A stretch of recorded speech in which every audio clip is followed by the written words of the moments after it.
DNA और protein के एक मॉलिक्यूल से बने गए दागे नुमा ढांचे जो कि जीनोमिक्स मालूमात को एक सेल से दूसरे सेल में ले जाने का काम करते हैं, इन्हें क्रोमोसोम्स कहते हैं। अल्लाह ने इंसानों और जानवरों के जिस्म के क्रोमोसोम्स की तादाद बताई है।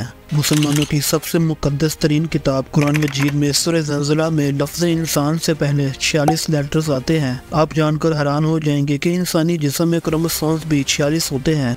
सूरह बकरा की आयत नंबर 65 में लफ्ज़ बंदर से पहले 48 लेटर्स आते हैं। बंदर के जिस्म में क्रोमोसोम्स की तादाद भी 48 होती है। सूरह नहल की आयत नंबर 68 में लफ्ज़ शहद की मक्खी से पहले 16 लेटर्स आते हैं। शहद की मक्खी के जिस्म के अंदर क्रोमोसोम्स की तादाद भी 16 ही होती है। सूरह आल इमरान की आयत नंबर 14 में लफ्ज़ घोड़ा से पहले 64 लेटर्स आते हैं। घोड़े के जिस्म में क्रोमोसोम्स की तादाद 64 होती है। सूरह अराफ की आयत नंबर 40 में लफ्ज़ ऊँट से पहले 74 लेटर्स आते हैं। ऊँट के जिस्म में क्रोमोसोम्स की तादाद भी 74 ही होती है। दोस्तों, सूरज की रोशनी समंदर की ज्यादा गहराई तक नहीं पहुंच सकती। सूरज की रोशनी समंदर की गहराई में 656 फीट तक ही पहुंच सकती है। लेकिन अगर ये सच है तो समंदर की ज्यादा गहराई में जो मखलूक आबाद है वो आखिर जिंदा कैसे रहती है? इसके बारे में कुरान मजीद की सूरह नूर की आयत नंबर 40 में बयान होता है कि अल्लाह समंदर में वहाँ भी रोशनी देता है जहाँ इंसान अपना हाथ भी नहीं देख सकता। साइंस ने ये दरियाफ्त किया है कि समंदर की गहराई में ऐसे ऑर्गेनिज्म होते हैं जो कि कुदरती लाइट प्रोड्यूस करते हैं। इन्हें बायोलुमिनेसेंट कहा जाता है। इसी तरह कुरान मजीद की सूरह अल-अलम की आयत नंबर 125 में बयान होता है, और जिसे अल्लाह हिदायत देना चाहे तो इसका सीना इस्लाम के लिए खोल देता है, और जिसे गुमराह करना चाहता है तो इसका सीना तंग, बहुत ही तंग कर देता है, गोया कि वो जबरदस्ती आसमान पर चढ़ रहा है। इसी तरह अल्लाह ईमान ना लाने वालों पर अजाब मुसल्लत कर देता है। इस आयत मुबारका पर गौर करो, यहाँ लिखा है इसका सीना तंग, बहुत ही तंग कर देता है, गोया कि वो जबरदस्ती आसमान पर चढ़ रहा है। 1400 साल पहले ये किसको पता था कि जब इंसान आसमान पर चढ़ता है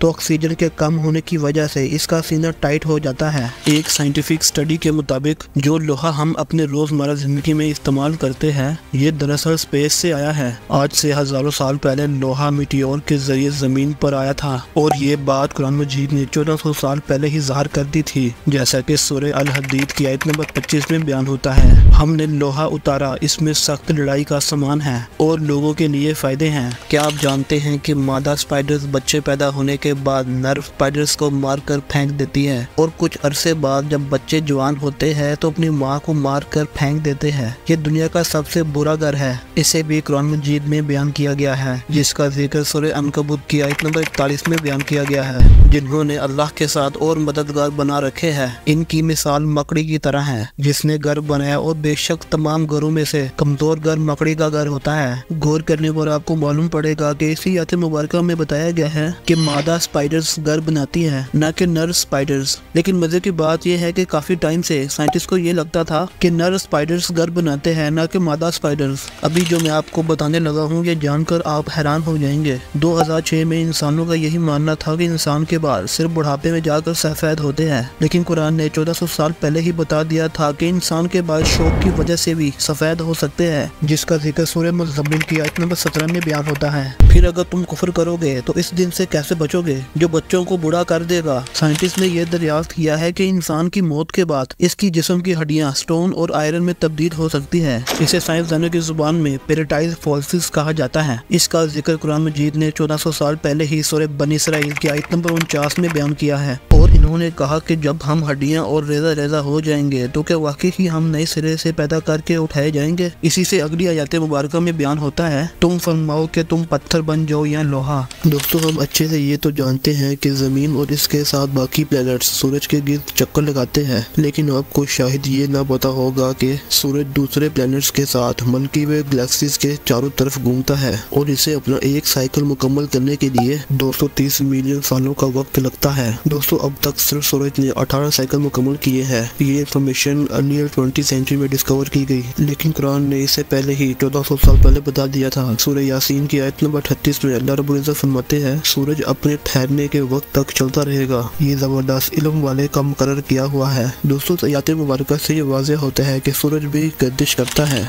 आज से हजारों साल पहले मीटियोर के जरिए पानी जमीन पर लाया गया था। वो पानी जो कि हम अपनी रोजमर्रा की जिंदगी में इस्तेमाल करते हैं। ये दरियाफ्त जियो केमिकल स्टडीज से मालूम पड़ी है। कुरान मजीद ने इसे भी रिवील किया है, जिसका जिक्र सूरह मोमिनीन की आयत नंबर 18 में बयान होता है। और हमने आसमान से एक अंदाजे के साथ पानी उतारा, फिर इसे जमीन पर ठहराया, और बेशक हम इसे ले जाने पर कादिर है। ये है रोसेट नेबुला, जिसे आज से तकरीबन 300 साल पहले एक ब्रिटिश साइंसदान ने दरियाफ्त किया, जिसका नाम जॉन फ्लाम सिटी था। ये न्यूबुला भी अल्लाह पाक ने कुरान मजीद में जाहिर किया है, जिसका जिक्र कुरान मजीद के सूरह रहमान के आयत नंबर 37 में बयान होता है। फिर जब आसमान फट जाएगा तो गुलाब के फूल की तरह सुर्ख हो जाएगा, ठीक इसी तरह जैसे सुर्ख चमड़ा। जैसा कि आप जानते हैं कि इंसान की उंगलियों के फिंगरप्रिंट जिस्म का सबसे कॉम्प्लिकेटेड पार्ट होता है। हर इंसान की उंगलियों के फिंगरप्रिंट डिफरेंस होते हैं, जो कि मोबाइल की सिक्योरिटी और दीगर कामों के लिए आपके लिए बहुत ही काम के साबित होते हैं। और अगर ये हाथ के फिंगरप्रिंट पूरी तरह से खराब हो जाए तो इन्हें ठीक करना दोबारा से बहुत मुश्किल है। इसके बारे में भी अल्लाह पाक ने कुरान मजीद में बयान किया है, जिसका जिक्र सूरह अल क़ियामा की आयत नंबर 4 में बयान होता है। क्यों नहीं हम इस बात पर कादिर हैं कि इसकी उंगलियों के पोरों को ठीक कर दें।